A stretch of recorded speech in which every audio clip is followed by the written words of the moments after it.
నాన్నగారు కాలం చేసిన తర్వాత నాకు చాలా బాధేసింది. అంటే అప్పటి వరకు నాకు అంతా ఆయనే నడిపించారు యాక్చువల్గా చెప్పాలంటే. ఒకసారిగా ఏం వెళ్తిలాగా అన్నట్టుగా అనిపించింది అనమాట ఒకసారి.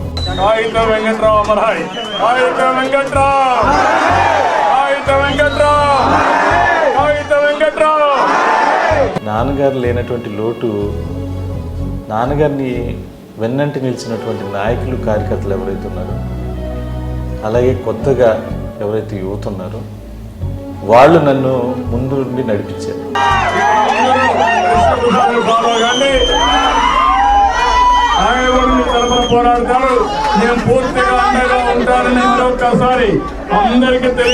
సో వాళ్ళ సపోర్ట్ ఉండటం వల్ల చాలా సంతోషం.